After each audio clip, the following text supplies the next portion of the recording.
Começa agora o programa Bem Viver, uma prosa sobre saúde, bem-estar, comida e agroecologia. Produção Rádio Brasil de Fato.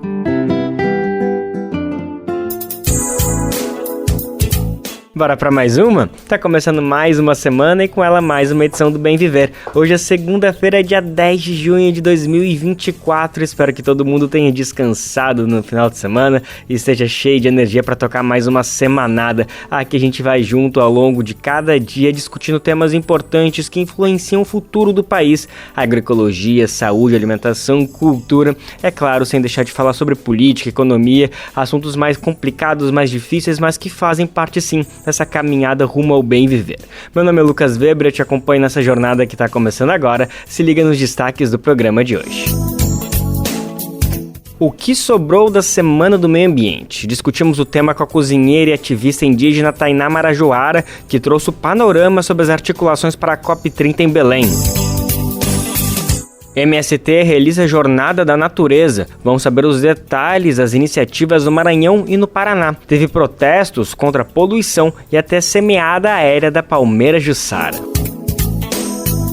No Ceará, Sindicato dos Músicos cobra presença de artistas locais na programação oficial do São João. Esses são alguns, mas são vários os destaques do programa. Bora lá que ele só está começando. Então, para abrir o programa de hoje, a gente tem mais uma vez o prazer de receber ela, Tainá Marajoara, ela que é cozinheira, ativista, fundadora do Ponto de Cultura Alimentar Iacitatá, também membro do Conselho de Segurança Alimentar e Nutricional, CONSEA. Sempre um prazer imenso te receber, Tainá, sempre uma luz poder te ouvir, entender o que está acontecendo e debater questões tão fundamentais, ainda mais nessa semana de ressaca após Semana Nacional do Meio Ambiente. Vai ser tão bom te ouvir sobre tudo o que aconteceu e trazer alguns debates importantes do que estão acontecendo. Então, obrigado mais uma vez pela disponibilidade, viu? Kekaiturete, gratidão demais por essa oportunidade, por nós estarmos juntos, juntas e juntos aqui mais uma vez. É sempre uma honra ser convidada pelo Brasil de Fato. A gente está conversando aqui, né, sobre o bem viver e ainda nessa ressaca aí de Semana do Meio Ambiente. De que meio ambiente é esse que a gente está falando, né? Vamos deixar ali inteiro, então. Com certeza. A honra é nossa, Tainá. Para começar nosso papo, um assunto que eu acho fundamental a gente colocar em pauta é sobre a COP, né? A conferência, essa reunião da ONU que debate as mudanças climáticas, que ano que vem, em 2025, vai acontecer aí nessa cidade tão importante da qual você fala com a gente, em Belém, uma das capitais, uma das cidades mais importantes da Amazônia. Foi uma mobilização do governo Lula, ele falou isso até antes mesmo de assumir em 2023, ali como presidente, ele já trouxe essa promessa, essa articulação. Então foi uma das grandes promessas de campanha que ele vem concretizando. Então, antes de entrar mais ou menos nos debates sobre como essa COP chega, que COP é essa, eu queria te ouvir um pouquinho sobre o clima que você está sentindo em Belém. Aqui a gente tem falado bastante sobre esse evento, mas quero saber se a população também está de alguma maneira excitada, está falando, está debatendo, está se preparando, enfim, qual que está mais ou menos esse clima de prévia. Ainda falta bastante tempo, mas mesmo assim é algo que está tomando conta aí das conversas das pessoas nas ruas? Sim, se fala muito em COP aqui o dia inteiro, em todos os cantos da cidade se fala sobre isso, especialmente porque a COP ela traz uma promessa de melhoria de vida para a população. No entanto, a gente percebe que essa melhoria de vida, ela é uma melhoria localizada, ela traz obras grandes, suntuosas para Belém. No entanto, são coisas que Belém já deveria ter, como saneamento básico, maior arborização, mais parques na cidade, a possibilidade de andar na cidade, a possibilidade de viver a cidade. Isso tem sido feito enquanto promessa para a COP, mas não deveria ser uma promessa para a COP.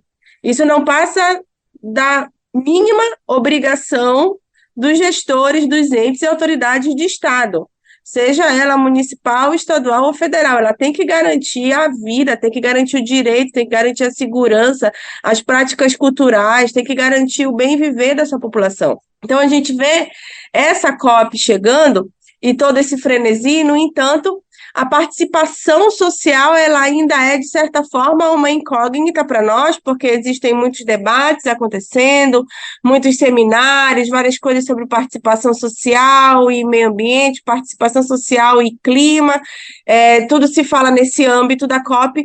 No entanto, o o governo federal lança agora, né, a participação no Plano do Clima. Se a gente for pensar no Fórum de Mudanças e Adaptação Climática do Pará e de Belém, existem muitas lacunas. A gente não fala sobre cultura, e aquilo que é colocado enquanto cultura é sobre patrimônio cultural, no entanto, patrimônio cultural edificado. O que é um absurdo. Como é que se fala de Amazônia e de defesa de cultura e de meio ambiente e de promoção da justiça climática se a gente não fala diretamente da salvaguarda e proteção dos nossos guardiões e guardiãs? E não se discute entre as sanções que sejam propostas. Por exemplo, a gente nunca viu uma resolução de uma COP ser cumprida. Todas as resoluções, todos os planos, eles vão ganhando novos prazos, novas postergações, isso daí é muito difícil. Mas também é fruto dessa participação social, por exemplo, nós, enquanto liderança de rede e de ação, de movimento pela cultura alimentar, a gente pautou algumas questões, como, por exemplo, as metas de Aichi, que foi a inclusão da cultura alimentar como medida mitigadora do sofrimento climático. Também o IASTATA foi considerado, em 2014, uma proposta inovadora mundial para mitigação e sofrimento climático, porque a gente diminui esse risco a partir do momento que as nossas culturas alimentares, que a agricultura familiar, de base agroecológica, que as nossas práticas de povos originários e comunidades tradicionais, elas ganham relevância nesse cenário, como, por exemplo, traz os pontos de cultura, os assentamentos, as comunidades locais, os povos originários com as suas práticas, que são práticas de baixo carbono. No entanto, nós não somos os protagonistas nesse processo. O que se vê de forma muito grandiosa sendo promovido, inclusive ao redor do mundo, com reuniões internacionais acontecendo, são grandes institutos que têm ligações diretas com a indústria de alimentos, com a mineração, com fundos de pensão e grandes fundos de acionistas aí internacionais e transnacionais. Você vê essas grandes entidades também no terceiro setor falando em projetos para a Amazônia. Então, a biocosmética falando de projetos para a Amazônia e clima, um agronegócio regenerativo, mas não se discute, por exemplo, a paz no campo, nas matas e nas águas da Amazônia, e no estado que vai sediar a COP. É necessário que sejam estabelecidas sanções para um lugar aonde o que sai daqui para exportação também sai não só com as árvores tombadas, mas com as nossas lideranças tombadas, com as lideranças e com as comunidades locais e originárias passando fome. Então, isso tem que entrar lá nas medidas mitigatórias, isso tem que entrar nos critérios, isso tem que entrar em todos esses protocolos, porque a nossa vida é a vida das pessoas que também está em todo esse meio. A gente não está falando de uma produção de uma coisa qualquer, de uma commodity ou de qualquer outra coisa que as pessoas não estejam envolvidas. Mas também fica a dúvida do que se preocupa tanto quando se faz uma conferência do clima, onde tem um genocídio em curso, são liberadas milhões de toneladas de carbono, são mais de 2.000 toneladas de bombas que são despejadas sobre a faixa de Gaza. E o que está se discutindo de clima? Qual é o impacto de um massacre? Qual é o impacto de um genocídio no clima? Porque ali, além da liberação exacerbada de carbono que está sendo feita devido aos bombardeios, também cientistas, também guardiões e guardiãs de sementes, também guardiões e guardiãs de árvores centenárias e milenares e de produção de alimentos de baixo carbono, também estão sendo massacrados ali. E não apenas no genocídio em Gaza, mas em todos os conflitos colonialistas ao redor do mundo. Então, a COP, para ela discutir o clima, ela tem que discutir paz, ela tem que discutir soberania alimentar, ela tem que discutir cultura, tem que discutir bem viver. Porque sem isso não existe saúde e justiça climática. Com certeza, com certeza. São muitas expectativas que se tem para essa COP, principalmente frente a tudo isso que você está trazendo e aos resultados das anteriores, que, como você comentou, a gente vê um monte de resoluções, mas não vê as mudanças acontecendo na prática.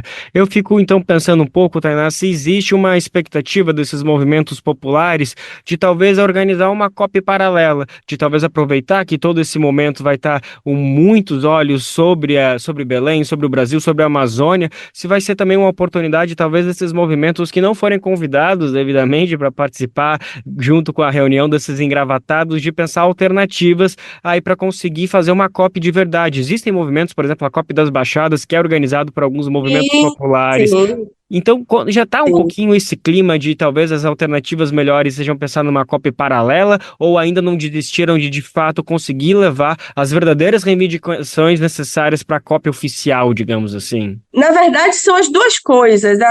A COP oficial, ela também é um motivo desse grande encontro de lideranças. Então, vai ter sim uma COP paralela, né? Já existem vários movimentos de discussão de COPs, né? Tem a COP das Baixadas, tem a COP das Culturas, tem várias COPs que estão se organizando. No entanto, a grande expectativa é aonde os nossos direitos vão ser pautados, quando os nossos direitos e como esses direitos vão ser garantidos e como esses direitos vão ser alcançados.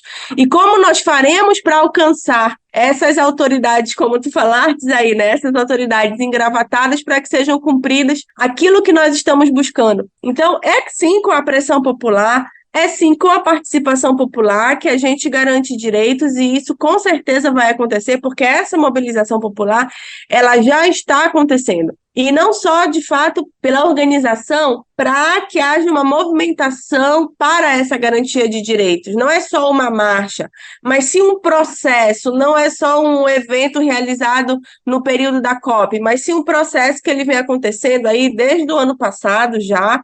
E, além disso, também uma organização logística para que isso aconteça, porque é necessário garantir hospedagem solidária, é necessário garantir alimentação solidária, é necessário garantir transporte, porque Belém já teve um exemplo disso, que foi a Cúpula da Amazônia, que reuniu os países da Panamazônia, e nós tivemos uma série de entraves aqui por questões de estrutura e infraestrutura. Então, agora que a gente está vindo para a COP, tem algumas questões que preocupam bastante, porque na cúpula as escolas não foram permitidas serem utilizadas para hospedagem.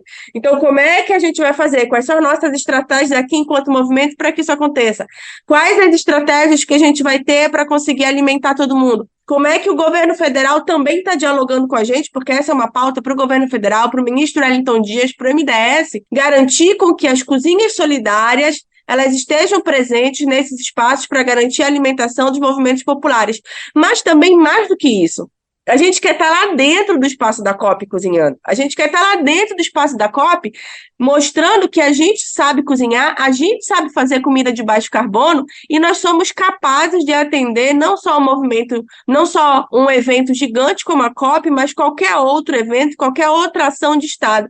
E que isso também tem que ser feito por nós, cozinheiros e cozinheiras populares e ancestrais, porque nós somos guardiões da cultura alimentar e nós cozinhamos com os nossos saberes, com o nosso patrimônio cultural e genético, protegendo as nossas sementes. É a nossa comida, é a nossa produção agrícola, é o nosso saber fazer, que ele é de fato de baixo carbono. Então não adianta fazer uma COP, como a gente viu na Cúpula da Amazônia. Foi feita uma Cúpula da Amazônia onde o fast food era a comida oficial do evento. Será que a COP vai ter o fast food? Que quem mais emite carbono da alimentação, eles vão estar lá discutindo as resoluções da COP, vão estar comendo fast food, vai estar tudo ok se tiver liderança morrendo no dia da COP também. Então, é preciso que seja algo transformador, radical. Não existe mais tempo para voltar, não dá mais para postergar essa agenda, não dá para ser agenda 2060, 2100, é agora. Esse futuro branco que todo dia uma autoridade faz uma reunião, estabelece um protocolo de que precisa postergar um pouquinho mais, ela deve estar no meio desses aí que estão pagando passagem para colonizar Marte, porque assim age o colonialismo. Ele estraga onde ele está, então ele busca outro lugar para ele colonizar. Então que esse colonialismo ele seja freado e que a gente tenha um futuro agora. Com certeza, com certeza. Então a certeza é que vai ter uma barraquinha daí se tratar, seja dentro da COP, seja ali na frente, seja na frente dos hotéis. Já estou entendendo que com certeza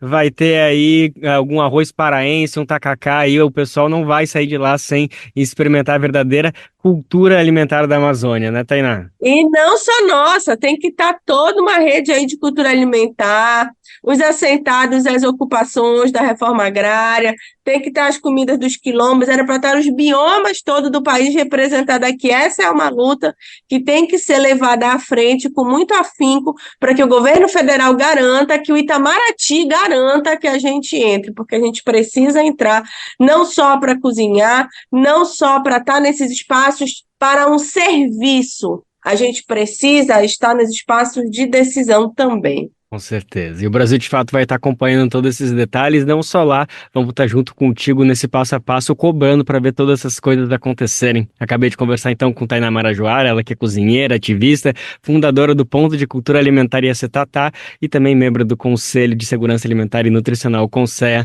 Tainá, sempre um prazer falar contigo. Obrigado mais uma vez pela disponibilidade. Obrigadão também, Coecai Tureté, valeuzão, Brasil de Fato, e a todo mundo que está ouvindo a gente aí.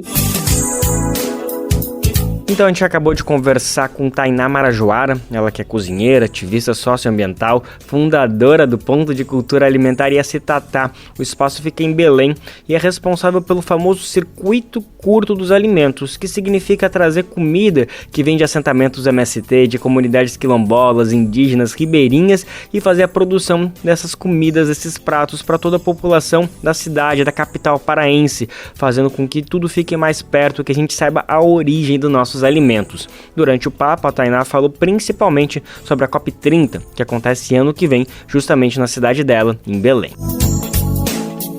Bom, e aproveitando a entrevista com a Tainá Marajoara, a gente vai falar agora sobre o mais recente documentário do Brasil de Fato, O Rio Só Quer Passar, lançado na semana passada. O filme mostra a desigualdade também entre os atingidos pelas enchentes no estado gaúcho.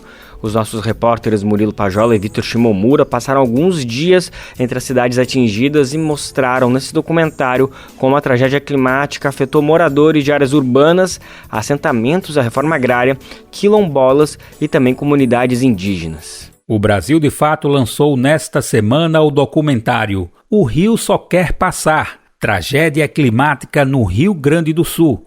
O vídeo está disponível no canal do BDF no YouTube. O filme retrata o impacto social das cheias extremas no estado a partir de depoimentos. Que nem dizia o meu pai, né? A natureza é uma roda, né? Hoje ela vem, ela vai indo, um dia ela volta. E aí a roda tu que apressa, né? É o ser humano que apressa a roda.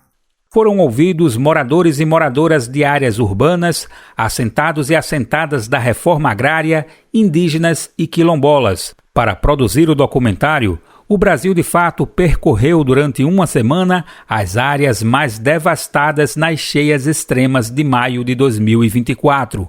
No caso, as regiões de Porto Alegre e do Vale do Taquari. O repórter Murilo Pajola, que trabalhou no filme, comentou a produção. Embora, sim, muito duros de ouvir, os relatos que a gente colheu mostram que os atingidos não são só atingidos. Eles também têm muito a dizer sobre soluções para a questão climática e acho que o que mais nos comoveu foi a solidariedade popular de quem perdeu tudo. O documentário tem reportagem de Murilo Pajola e Vitor Shimomura e montagem e direção de fotografia de Vitor Shimomura. O cenário mais devastador mostrado no documentário fica em Arroio do Meio, na bacia do rio Taquari, a 120 quilômetros de Porto Alegre. A cidade mais parece ter sido atingida por um bombardeio. Um dos ouvidos no documentário é Fabrício Henrique, morador de Arroio do Meio. Em meio aos escombros de sua casa, ele deu um depoimento que inspirou o título da reportagem. O rio em si, ele só quer passar, só quer seguir o curso. Com a tragédia, Fabrício, que é operador de máquinas, desistiu de criar seu filho no bairro onde cresceu, banhado pelo Taquari. Nosso mundo era feito de terra, hoje em dia um quarto dele está feito de concreto, não tem mais o que fazer. Quanto mais progresso, mais destruição vai ser, né? Em Eldorado do Sul, na região de Porto Alegre, a reportagem encontrou uma cidade 100% submersa. Com água até os joelhos, o eldoradense Álvaro Azevedo criticou a falta de prevenção de desastres climáticos. O efeito prático do estado mínimo na minha vida é a enchente. Por quê? Porque o estado mínimo é um estado que não fiscaliza, né? É um estado mínimo, é um estado que não reforça, meios de prevenção. Nos assentamentos do MST, Movimento dos Trabalhadores Rurais Sem Terra, que abastecem a maior produção de arroz orgânico da América Latina, o cenário é de destruição total. Assentados e assentadas da reforma agrária popular contabilizam os prejuízos e pedem medidas do governo federal para viabilizar a recuperação. Um exemplo seria o reassentamento para fora das áreas de risco ou o perdão de dívidas contraídas para financiar a safra. O cacique Roberto Jimenez, do povo Guarani Mbiá, destacou os alertas de seus ancestrais de que as enchentes devem continuar. Aqui na aldeia temos também o mais velho, que nós chamamos de Tiramões, né? E aí ele relata que agora que está começando isso. E aí ninguém pode fazer nada. Ninguém, nem o branco, nem o Guarani, talvez. Por isso, para ele, a Tecoá Pindó Poti, do povo Guarani Mbiá, precisa ser urgentemente demarcada. Ele afirma que é o único jeito de os indígenas poderem finalmente ir morar em uma área seca, que atualmente é ocupada por fazendeiros. No quilombo urbano Areal da Baronesa, em Porto Alegre, uma moradora lembra que sua avó havia sido afetada pelas cheias de 1941. Até então, essa era a maior em território gaúcho. Minha avó viu a enchente de 41, ela conta direitinho para nós que essa enchente foi a pior enchente de 41. Ela foi tirada de carroça de dentro de casa. Daqui mesmo. Agora chegou a nossa vez. Eu nunca tinha passado por isso. Em maio deste ano, no Rio Grande do Sul, cheias extremas afetaram 2,3 milhões de pessoas. Mais de 600 mil tiveram que deixar suas casas. 77 mil moradores foram resgatados e 95% dos municípios gaúchos foram atingidos, conforme a Defesa Civil. Até o boletim da última terça-feira, dia 4, o número de mortos chegava a 172. O Guaíba bateu o recorde de 5,3 metros e atingiu 242 mil domicílios na região metropolitana de Porto Alegre, segundo a Agência Nacional de Águas e da Defesa Civil Gaúcha. O nível superou a maior cheia registrada até então, a de 1941, quando o Guaíba bateu os 4,7 metros. O rio Taquari, que percorre a região dos vales, superou a cota de inundação e chegou a 31,2 metros, a maior marca da história segundo o Serviço Geológico do Brasil. Eldorado do Sul, na região de Porto Alegre, foi a cidade proporcionalmente mais atingida. 100% do município foi submerso pelo rio Jacuí. Dos 40 mil habitantes, 32 mil foram forçados a deixar suas casas, conforme a prefeitura. Do Recife, da Rádio Brasil de Fato, Daniel Lamir.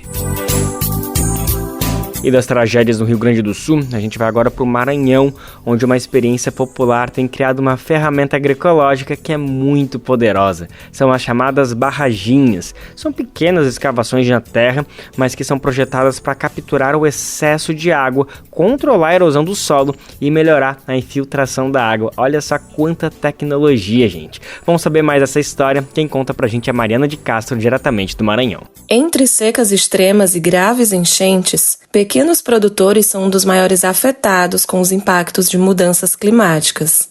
As barraginhas, que são pequenas bacias escavadas no solo, surgem enquanto alternativa agroecológica, barata e eficiente na coleta de água das chuvas, na contenção de erosões e redução desses impactos. Organizações da Rede de Agroecologia do Maranhão, a RAMA, desenvolvem um projeto de barraginhas junto a 20 famílias de comunidades rurais do estado. É o que explica Raimundo Alves, coordenador da Associação Comunitária de Educação e Saúde em Agricultura, a ACESA. Essa técnica ela tem sido implementada nessa perspectiva de melhorar o trabalho da agroecologia, melhorar o solo e automaticamente melhorar as condições produtivas. Nós entendemos que técnicas como essa, que fortalece a agroecologia, elas também são interessantes para combater as crises climáticas, construir justiça climática e tornar as comunidades e territórios mais resilientes e, assim, construir estratégias de convivência com esse sistema.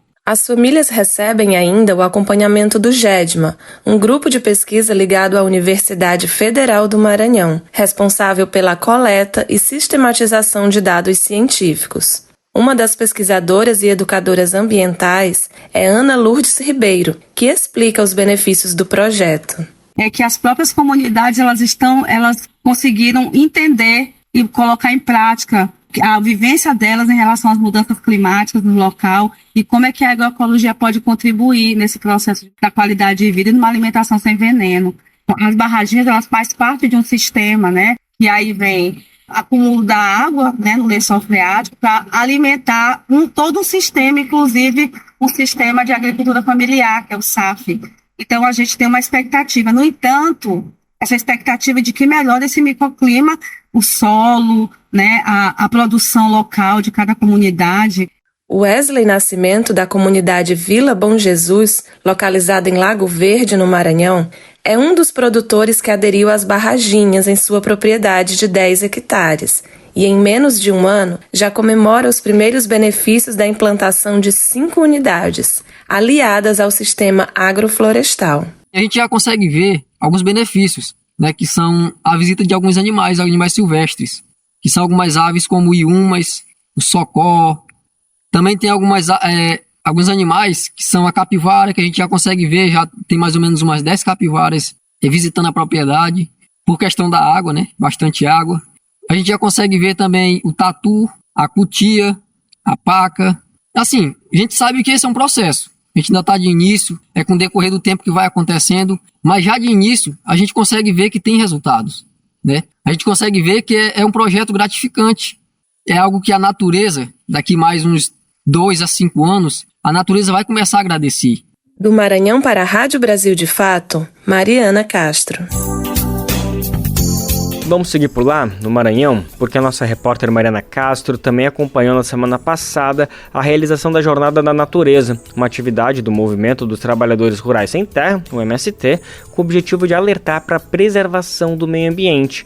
Em São Luís, o MST fez um protesto para denunciar a poluição da cidade, que é considerada a capital mais poluída do Brasil, com índices alarmantes que já afetam a atividade pesqueira e o consumo de peixes no estado. Durante a Jornada da Natureza, o MST reforça o alerta para índices alarmantes de poluição do ar, do solo e da água em São Luís, capital do Maranhão. A poluição é provocada por distrito industrial onde está instalado um dos maiores portos do país, o Porto de Itaqui, e empresas de mineração como a Vale.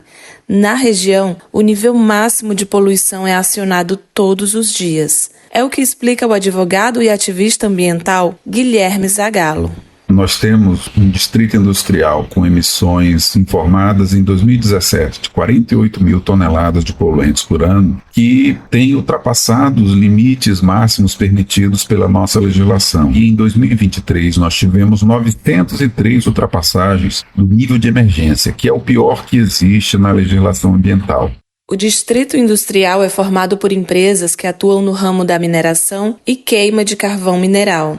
Além da capital, a poluição atinge diretamente comunidades tradicionais que vivem do agroextrativismo e da pesca, hoje ameaçadas pela contaminação. Nós temos a emissão de metais pesados que terminaram por contaminar as águas e os peixes da Baía de São Marcos. Em consequência, os nossos indicadores de saúde têm piorado muito ao longo dos anos. Isso tem levado a uma situação que hoje os pesquisadores recomendam, por exemplo, a redução do consumo de peixes, de pescados em São Luís, aqui da Baía de São Marcos, em função dessa contaminação por metais pesados. O movimento alerta para a urgência de políticas públicas e mobilização social para o enfrentamento aos desastres ambientais em todo o país. É o que explica Gilvânia Ferreira, da Direção Nacional do MST no Estado. É necessário políticas sérias que possam intervir em todo esse processo para que nós possamos ter um país com muito mais condições de sobrevivência no território, harmoniosamente com o meio ambiente, para que nós possamos preservar o nosso planeta, preservar a terra, preservar a vida. Durante a jornada no estado, casos como esse serão tema de debates e denúncias, além de ações de plantios e conscientização ambiental junto a outros movimentos. Do Maranhão para a Rádio Brasil de Fato, Mariana Castro. Do Maranhão, a gente agora desce de novo para o Paraná, que também teve atividades importantes da Jornada da Natureza realizada pelo MST.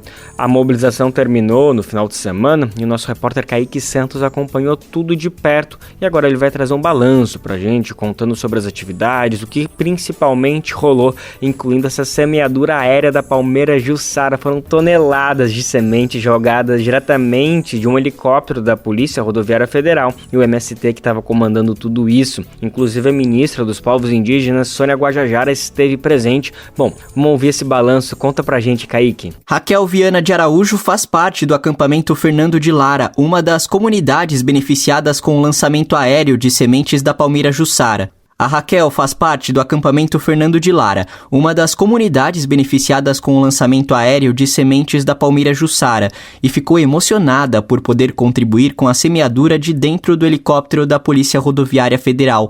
O primeiro dia da jornada foi em Quedas do Iguaçu, onde fica o acampamento dela. Foi um dia, assim, marcante pra mim. Tanto no sentido de estar lá semeando a palmeira lá no reserva, quanto, sim, o pessoal, porque, tipo, a emoção da gente estar lá, fazendo parte do momento histórico, assim, hoje, com tanto desastre ambiental acontecendo, assim, sendo parte de um processo para contribuir com o melhoramento, assim, né, do meio ambiente. 4.000 quilos de sementes da Jussara, considerada o açaí da Mata Atlântica, caíram sobre as áreas de reserva legal do assentamento Celso Furtado e das comunidades próximas. A espécie ameaçada de extinção foi um dos motivos para o movimento de criar a Jornada da Natureza no ano passado no Paraná. José Evaristo Gomes, do pré-assentamento Dom Tomás Balduino, participou da ação. Aqui é onde a gente ainda tem uma certa quantidade legal, eu me senti na obrigação de fazer algo em prol dessa espécie, né?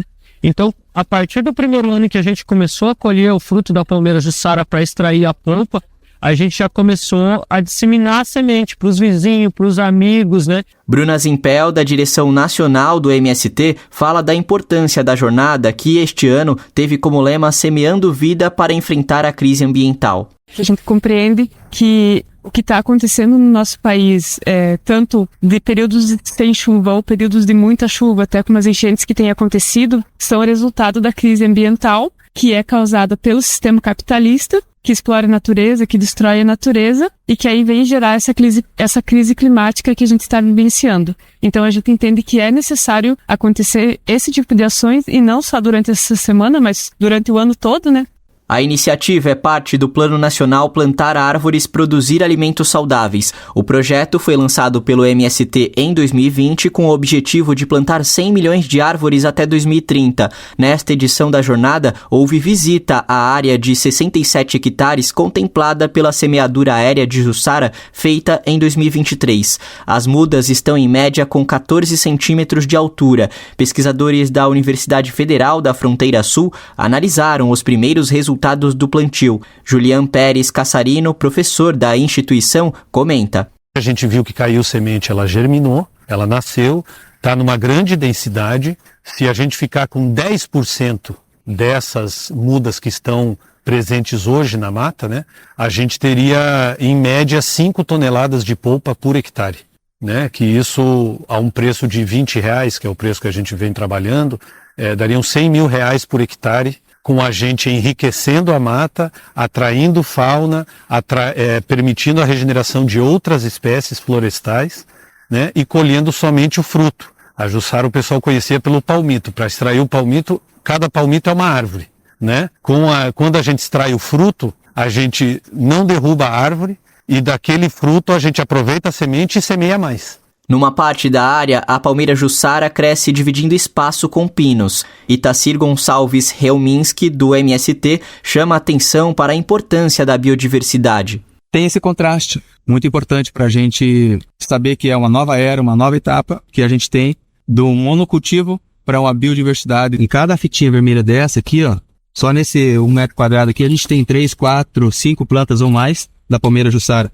E a beleza do contraste, que logo essa palha do pinus vai se acabar e vai dar espaço para essa planta tão rica que é a palmeira Jussara, que serve de alimentos para mais de 100 espécies de de aves, de animais aqui da nossa Mata Atlântica e também para nós seres humanos, né? Na terra indígena, lideranças aproveitaram a presença de ministros como Sônia Guajajara, que participou da semeadura aérea e do plantio de mudas, para entregar uma carta com reivindicações ao governo federal, como conta Ângelo Rufino, cacique da terra indígena Rio das Cobras. Várias dificuldades a gente tem nas contas, na educação, na saúde, na agricultura, em vários sentidos. Não foi feito só da terra indígena Rio das Cobras, mas o Paraná inteiro, com os caciques do Paraná, eles vão entregar uma pasta reivindicando muitas demandas para elas. Em Guarapuava, mais de 3 mil quilos de sementes de araucária foram despejados e 17 mil mudas de árvores foram plantadas no assentamento Nova Geração na quarta-feira. Uma marcha de camponeses do MST antecedeu o início da ação e atividades também foram feitas na cidade de Pinhão e Antonina. Além da PRF, representantes de diferentes órgãos como INCRA, Embrapa, CONAB e IBAMA acompanharam os dias de Jornada da Natureza no Paraná. Ralph Albuquerque, superintendente do IBAMA no estado, foi um dos participantes do evento. E eu acho que o lema dessa jornada tem tudo a ver, né? Semear a vida para enfrentar a crise ambiental. Nós estamos aí semeando milhões de sementes, dezenas de toneladas, e acho que é esse o caminho. Os movimentos nos mostrando, né? Sendo mais uma vez com as suas bandeiras, né? Mostrando o caminho de possibilidades para essas crises, que não é só uma crise climática, é uma crise civilizacional, é mais uma crise do capital, né? De Guarapuava, no Paraná, com informações também da repórter Gabriela Moncal, da Rádio Brasil de Fato, Kaique Santos. Vamos falar agora de cultura popular. Esse mês de junho, ele chama, né? É o momento das festas juninas do São João. Tem música, forró, quadrilha, comida típica. Gente, é um mês que passa tão rápido, mas podia durar o ano inteiro. Acontece que tudo nem é tão bonito quanto parece. Tem muita gente que acaba sendo excluída das programações oficiais das festas, o que acaba descaracterizando tudo isso, todo esse festejo, e é o que está acontecendo no Ceará. Por lá, o Sindicato dos Músicos tem cobrado a presença de artistas locais da programação oficial do São João de Fortaleza.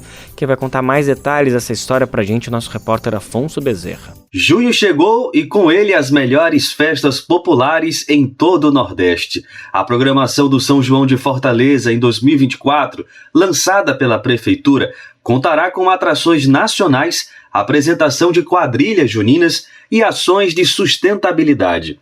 A programação acontecerá de 28 a 30 de junho, no aterrinho da Praia de Iracema, com a presença de nomes nacionais como Geraldo Azevedo e Zezé de Camargo e Luciano. A Prefeitura também informou que, além dos shows musicais, 2 quadrilhas juninas se apresentarão todos os dias no palco. Elas foram selecionadas a partir da pontuação obtida no edital das quadrilhas juninas realizado pela Secretaria Municipal de Cultura de Fortaleza. Logo após o anúncio da Prefeitura, o Sindicato dos Músicos do Ceará emitiu nota cobrando do poder público a presença de mais artistas locais na programação do São João de Fortaleza.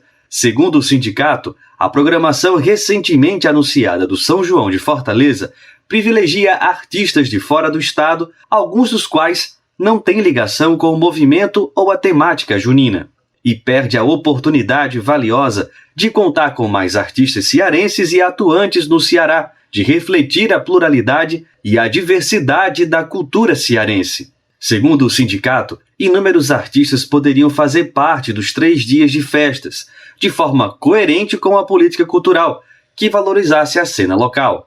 Dalton Moura, vice-presidente do Sindmuce, compositor, produtor cultural e jornalista, afirma que a sociedade abraçou o questionamento do Sindicato dos Músicos do Ceará. Ele reafirma a necessidade de mais artistas cearenses na programação de São João da Prefeitura de Fortaleza e ressalta a importância de ter personagens locais em eventos de grande porte como esse. E nós temos aqui inúmeros artistas, não só em Fortaleza, mas no interior do estado, mas a gente fala da capital em relação à prefeitura, né? Que poderiam muito bem estar nessa programação. Cantoras, grupos, compositores, né?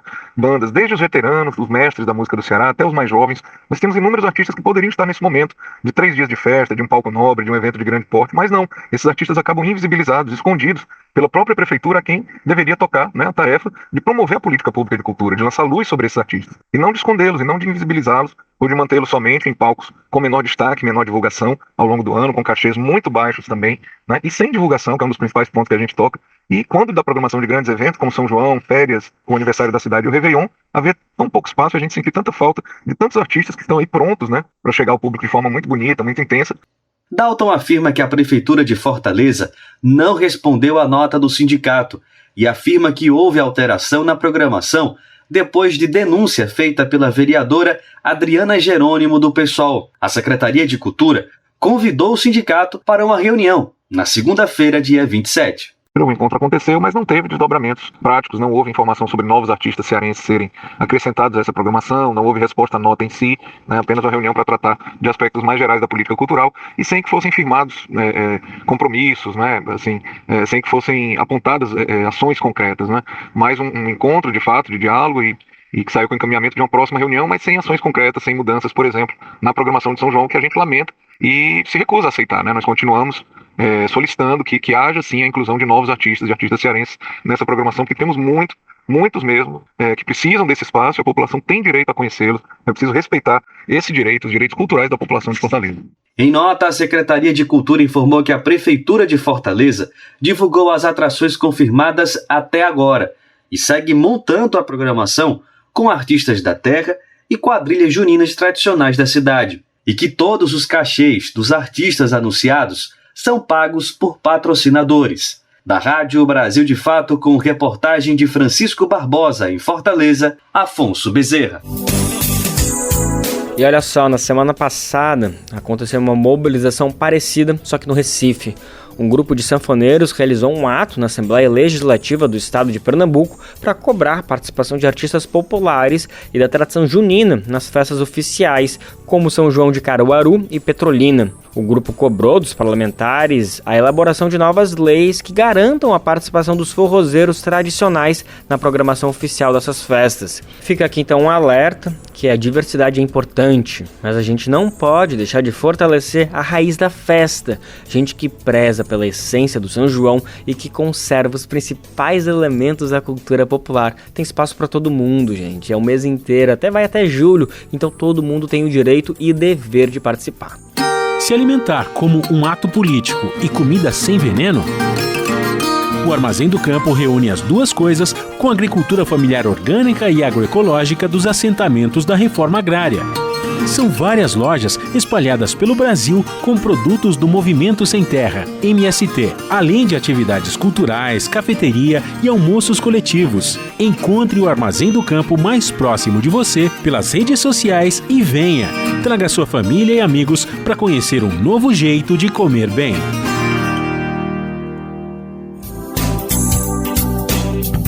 Essa época do ano é repleta de tradições, como a gente bem sabe, uma delas é a fogueira. Quem não gosta, né, de montar uma fogueira, pular, enfim. Mas tudo que ela tem de bonito e simbólica, ela também tem de perigo. O Ministério da Saúde fez uma campanha alertando para os perigos de queimaduras no São João, por causa justamente das fogueiras e também dos fogos de artifício. Vamos saber mais detalhes com Gabriel Corrêa. As festas juninas são sinônimos de bandeirinhas, fogueiras e fogos de artifício, resumindo, de muita diversão. Mas, para os festejos continuarem divertidos, o São João também deve ser sinônimo de cuidados para evitar queimaduras. Segundo o Ministério da Saúde, é nessa época do ano que há um aumento de casos de queimaduras. Especialistas alertam que é importante evitar que as crianças soltem fogos sozinhas. Existe uma indicação de faixa etária adequada nos produtos. Não se deve esperar estourar nem tentar reacender caso o artifício não funcione na primeira tentativa. E é importante prestar atenção às fiações elétricas, conforme explica o Tenente Vasconcelos, do Corpo de Bombeiros do Rio Grande do Norte. Não fazer uso, não manipular álcool, querosene, gasolina, nada para acender um foco, né, a chama lá na fogueira. Lembrar os adultos de sempre fazer uma fiscalização, sempre estar próximo das crianças, né? Tem que ter essa responsabilidade. Muito cuidado com brincadeira de pular fogueira, né? Essa é uma brincadeira que já não se deve fazer mais hoje em dia, porque ela oferece muito risco. Aproximadamente 1 milhão de pessoas sofrem queimaduras anualmente no país e elas provocam cerca de 3 mil mortes por ano. Mais da metade, queimaduras térmicas, causadas por líquidos quentes, como óleo, ou então contato direto com as chamas. Além das festas, 70% dos casos de queimaduras ocorrem dentro de casa, sendo idosos e crianças as principais vítimas. Aliás, as queimaduras são a 4ª causa de óbito entre crianças no país. Por isso, a Sociedade Brasileira de Queimaduras está promovendo a campanha Junho Laranja para alertar a população e as autoridades sobre os riscos de acidentes com queimaduras. E não é só na cozinha, com fogão, fósforo e isqueiros, mas também com ferro de passar roupa, por exemplo. Em caso de queimadura, a orientação é lavar com água e procurar um serviço de saúde. O Tenente Vasconcelos reforça o que não deve ser feito. Não é para tocar a queimadura com a mão, jamais estourar as bolhas. A gente tem aquelas histórias de avô, avó, que no sertão passavam pomada, passavam uma planta, passava vinagre, tem ideias mil, passava café, pasta de dente. Nada disso é recomendado, nada disso é recomendado. A recomendação é água corrente, compressa úmida. Somente o médico vai indicar qual é o tipo de medicamento, aí sim, se ele indicar algum tipo de pomada, assim pode ser feito. Um dos potenciais causadores de acidentes é o álcool líquido 70, que voltou a ter a venda proibida em abril, por causa de queimaduras domésticas. A única exceção está sendo o Rio Grande do Sul até agosto, devido à necessidade de limpeza dos ambientes atingidos pelas enchentes e na proteção contra doenças.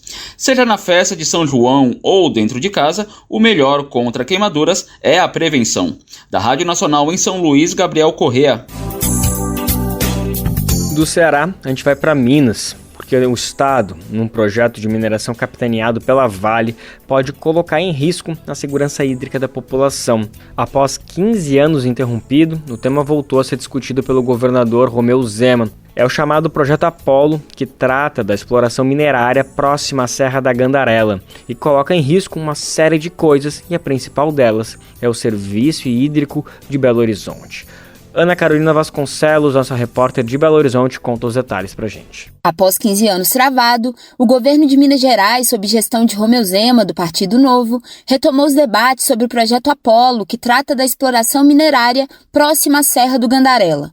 Entre os impactos da mineração na área, especialistas alertam para a ameaça da segurança hídrica da região metropolitana de Belo Horizonte. É o que explica o professor e pesquisador do Instituto Federal de Minas Gerais, Daniel da Mota Neri. A Serra do Gandarela, que acabou ficando fora dos limites do Parque Nacional da Serra do Gandarela, exatamente pelo lobby da mineradora lá em 2014, ela abriga um dos últimos, talvez o último aquífero preservado do nosso quadrilátero aquífero ferrífero. E a cava do Projeto Apolo, prevista para quase 7 quilômetros de extensão, vai destruir esse aquífero. Então isso gera, por exemplo, rebaixamento do lençol freático, né? A cava tem cerca de 200 metros de profundidade. Isso significa que essa água pura, limpíssima, classe especial, que está preservada e que abastece nascentes, tanto na vertente para o Rio das Velhas quanto a vertente para o Rio Piracicaba,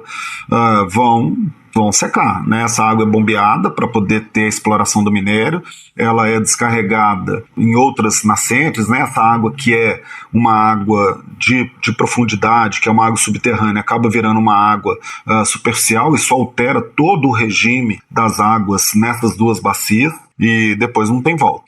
Ambientalista e moradora de Caeté, um dos municípios que será atingido pelo Projeto Apolo, Maria Tereza Corujo enfatiza que a mineração no território ainda tende a descaracterizar a paisagem e prejudicar a vida social das comunidades. Um outro grande problema que tem a ver também com as comunidades e com o Parque Nacional é a grande quantidade prevista de poeira, né? Tanto para a vertente do Bacia do Rio das Velhas quanto da Bacia do Rio Piracicaba. As comunidades mais próximas, a previsão de intenso tráfego é gigantesca. Tem a questão dos problemas sociais que sempre acontecem quando chegam grandes empreendimentos de mineração, aumento do custo de vida, sobrecarga dos serviços públicos, principalmente saúde e habitação.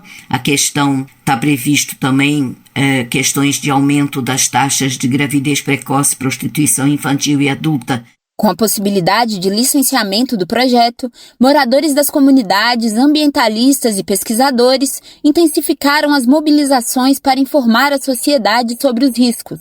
Eles destacam que, diante do atual contexto de emergência climática, a proposta se torna ainda mais equivocada. É o que conta Daniela Campolina, uma das coordenadoras do Grupo de Pesquisa Educação, Mineração e Território da Universidade Federal de Minas Gerais. Nós temos nos organizado no sentido de levar informação, para as pessoas, porque existe um campo muito maior de impacto que não está sendo divulgado pela mineradora. Por mais que as comunidades próximas à cava seriam muito atingidas, mas nós não utilizamos isso diretamente ou indiretamente, porque quando nós falamos da questão hídrica, não existe indiretamente atingido. Todos seríamos atingidos. E por isso que no meio desse contexto é inconcebível que um projeto desse possa ser implantado. Isso seria inclusive ferir o princípio de precaução, porque todos os estudos que foram feitos, inclusive para essa pilha ou para essa dinâmica, eles não levaram em consideração a nova realidade das mudanças climáticas. O vereador de Barão de Cocais, Rafael Cheba, complementa. A mineração e a minério-dependência, eles estão ameaçando não apenas, como sempre fizeram, o nosso futuro, Eles estão ameaçando o nosso próprio presente, o que é mais gritante. A gente precisa urgentemente defender essa soberania hídrica da nossa região, até para pensar em planos de diversificação econômica. Não faz sentido algum, pensando em desenvolvimento sustentável, viabilizar um empreendimento como esse, que ameaça a soberania hídrica, Barão de Cocais, Santa Bárbara e, obviamente, todo o restante da nossa bacia hidrográfica. De Belo Horizonte, para a Rádio Brasil de Fato, Ana Carolina Vasconcelos. A ABJD é a Associação Brasileira de Juristas pela Democracia. Defende o Estado democrático de direito, a presunção de inocência, o devido processo legal e o acesso à justiça. A ABJD é a única organização do Brasil que reúne todas as categorias de juristas. Do estudante à juíza, da servidora do sistema de justiça ao defensor público. Juristas democráticos são essenciais para evitar retrocessos e avançar nos direitos e garantias. Faça parte da ABJD. Entre no site e associe-se a abjd.org.br.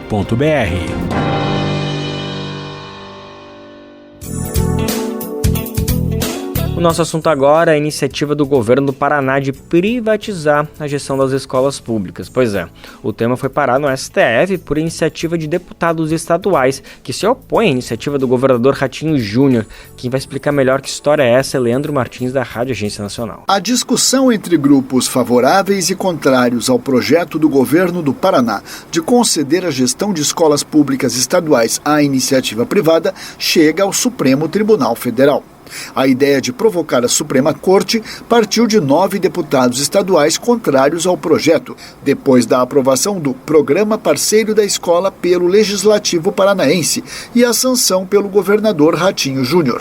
Eles apontam que a matéria não passou pela Comissão de Finanças e Tributação da Câmara, o que é necessário para verificar se atende à Lei de Responsabilidade Fiscal, às leis de diretrizes orçamentárias e ainda à Lei Orçamentária Anual do Estado.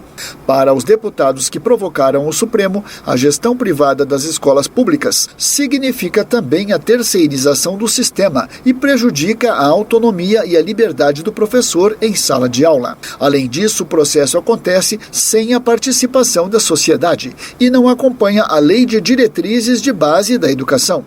O governo do Paraná disse entender que o projeto é constitucional e que não se trata de uma privatização nem terceirização da atividade fim, já que a gestão pedagógica segue totalmente a cargo do Estado. E citou a convocação de mais de 2.000 professores aprovados em concurso público neste ano. Sobre esse ponto, uma das parlamentares que encaminharam a questão ao Supremo, a deputada Ana Júlia, do PT, informou que estão sendo contratados professores para suprir o quadro. Ela citou a escola Aníbal Cury Neto, que conta atualmente com 14 professores concursados e 27 terceirizados. Da Rádio Nacional em São Paulo, Leandro Martins. Na semana passada, o Central do Brasil Esse telejornal, produzido em parceria do Brasil de Fato com a TVT, tratou também sobre esse tema e entrevistou Michele Fernandes Lima. Ela é professora da Universidade Estadual de Maringá e ela tem uma posição contra essa iniciativa do governo do estado e diz que todas as privatizações do serviço público resultaram na precarização daquele tipo de serviço. Vamos conferir o depoimento dela. Trata-se, na nossa leitura, como a principal ameaça à educação pública nos últimos anos. Essa proposta, que foi aprovada com forte resistência dos trabalhadores e trabalhadoras da educação no Paraná, trata sim da transferência de recursos públicos para a iniciativa privada. Ou seja, a entrega da gestão de 200 escolas inicialmente para a iniciativa privada. Para nós, diferente daquilo que o governo propaga, é sim privatização, é sim terceirização dos serviços e tem impactos diretos na educação do Paraná, na educação pública do Paraná. Quando você coloca sobre a questão de que o governo afirma que a gestão somente será repassada à gestão administrativa e que não haverá interferência na gestão pedagógica, é sim um ponto crítico e nós não concordamos porque nós não separamos essas duas esferas quando nós pensamos em escola. Porque a escola não é empresa, né? E essas empresas visam lucro. A professora também comentou sobre qual foi o critério adotado pelo governo do estado para escolher as 200 escolas que poderão ter a gestão privatizada e qual o risco dessa medida na prática. Então, a Lei 22.006, que foi sancionada, como você colocou nessa semana, ela prevê no artigo 6º uma consulta pública. Só que essa consulta pública aparece na lei ainda que vai ser decidida via resolução, né, própria da Secretaria de Estado da Educação. Então eu já aproveito esse espaço aqui cedido para que essas escolas que constam na lista, no momento em que ocorra essa consulta à comunidade escolar, que o governo não apresenta como e nem de que forma ela ocorrerá, não sabemos ainda, mas nós já temos a clareza e a defesa de uma luta para um não a este programa parceiro da escola, que na verdade não é um parceiro da escola, né? Então é importante colocar essa questão de que agora nós vamos travar uma outra batalha no âmbito das escolas listadas, né? A comunidade dizer não a este projeto que interfere e implica na destruição da educação pública no estado do Paraná. Por fim, a professora Michele também detalhou o efeito prático desse projeto no dia a dia da comunidade. E é importante dizer que a gestão, ela passa a ser uma gestão privada, né? É um modelo de gestão privada. Então, esses modelos de gestão privada, eles são uma faceta importante da privatização. E nós sabemos, a população que nos assiste sabe também, que os efeitos da privatização nunca são positivos para a população. Se privatiza a luz, não reduz a luz. Se privatiza qualquer outro serviço público, a gente sabe que o resultado não é positivo. Então, quando falamos em gestão privada, nós estamos falando em modelos que reforçam a busca de índices, de controle, de meritocracia, de elementos que é muito diferente do objetivo da educação.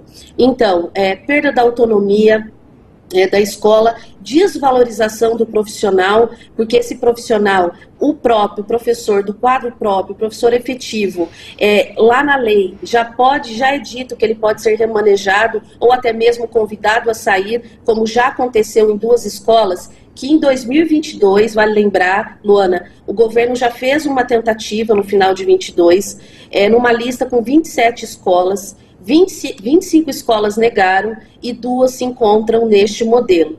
Então, os impactos principais é desvio de recurso público para a iniciativa privada, desvalorização do profissional, perda da autonomia da escola, contratos precarizados, né, com uma ideia de que a escola vai melhorar, que a gestão vai melhorar, quando nós sabemos que o próprio governo, que diz que o IDEB do Paraná é o melhor do país, por que não investir esse valor de R$800 por aluno, que é o valor que hoje é destinado para essas escolas que estão em funcionamento, por que não investir nas escolas para melhorar as condições, o uniforme, a estrutura das escolas, né? Por que repassar esse valor para a iniciativa privada?